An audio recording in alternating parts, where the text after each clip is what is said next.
Cardiovascular disease claims nearly 17.9 million lives every year.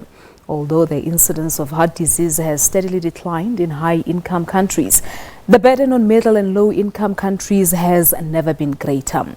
In South Africa on its own, the death rate for heart disease and stroke follows HIV and AIDS.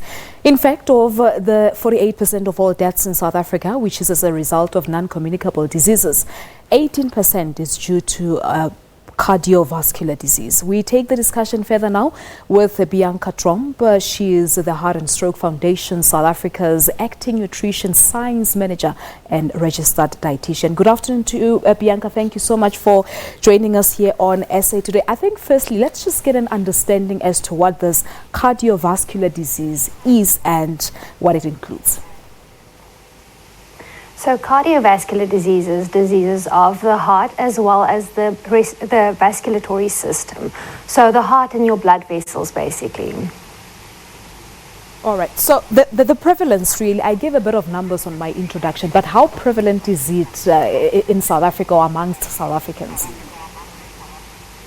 So in South Africa, actually 225 people die every day because of heart disease. And as you said, because of all the non-communicable diseases that South Africans suffer from, heart disease is the major killer, with 18% of South Africans being killed by heart disease every year.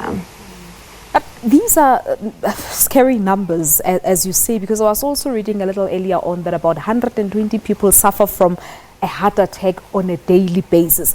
How do we promote issues around detection, prevention, and perhaps treatment? So this month is Heart Awareness Month. September every year is Heart Awareness Month, and we want to encourage South Africans and we want to raise awareness about the risk factors of heart disease. And these risk factors include high blood pressure or hypertension, high cholesterol levels, unhealthy eating behavior, a sedentary lifestyle, tobacco use, stress, and alcohol use. So we want to raise awareness about these risk factors, and we want to encourage South Africans to have themselves tested for these risk factors, especially hypertension and cholesterol, because they are known as the silent killers, which means that you have no idea that you have these conditions, as they have no symptoms. Only when you do suffer a heart attack or you do suffer a stroke does one become aware of your high cholesterol level or your high blood pressure levels. And that's why we want everyone to get themselves tested. And I think with all the things that you've just mentioned now, a whole lot of us are aware of certain things that we are not supposed to do to prevent heart diseases. But if we are still sitting at such huge numbers of people losing their lives on a daily basis due to heart diseases, then it means that something is not being done correctly. Let's just talk about awareness and education. Are those two sectors being efficiently exploited? So definitely one of the Heart and Stroke Foundation's missions is to reach as many South Africans as possible with the information, because this knowledge that we want to empower South Africans with is the only way to reach the target of having less people die from cardiovascular disease and from stroke. So we also work with government to reach as many South Africans as possible, and we have school promotions, initiatives, and we want to encourage other NGOs as well to raise awareness and to reach as many South Africans as possible. But what are the most efficient ways to look after our hearts? You made mention of hypertension, healthy eating, amongst others, but how do we, what should be the point of departure in terms of looking after our hearts? So I think the point of departure is definitely to know your risk. As I mentioned, to have your risk factors tested. So if you know your risk, you can get medical attention for high blood pressure, high cholesterol levels, but then the lifestyle interventions as well. I think a good point to start off with is to stop smoking, and not only traditional tobacco products, but also electronic cigarettes that are very in fashion at the moment, as well as other tobacco products like the water pipe, the hookah pipe that we all know, but especially all tobacco products and cigarettes. All right, but during this month, what does the foundation do to drive the messages around the heart diseases? So we have awareness campaigns during this month, and we also have health risk assessments that we do at different locations. So this includes, we do testing for the general public with regards to their cholesterol, hypertension, glucose levels, height and weight to determine their BMI. So those are some of the initiatives that we drive. World Heart Day is also on the 29th of September.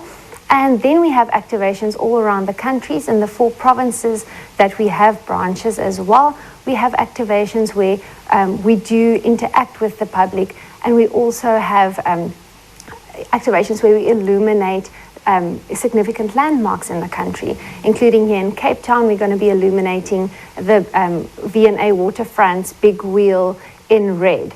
And we're looking at all landmarks that are going to be lighted up in red, and this is to create awareness about heart disease and stroke. And in terms of the reception of your messages, what are South Africans saying? How are they receiving your messages and the campaign itself? So we're definitely experiencing a lot of positive interactions with the public. So this year, the theme for World Heart Day and Heart Awareness Month is my heart, your heart, and the hearts of all South Africans.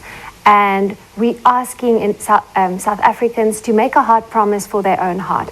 So to adapt their lifestyle for a heart healthy promise, so adapting their own lifestyle, but then also encouraging their loved ones to do the same. So that's where you're reaching your own heart as well as the hearts of your loved ones, and then so the hearts of all South Africans. Yeah, and as you say that it's important for us to keep checking or go for medical checkups, but once you've been diagnosed with heart diseases, what happens in terms of a treatment? I want you to talk to us a bit about the importance of taking correct treatment for those with cardiac-related diseases.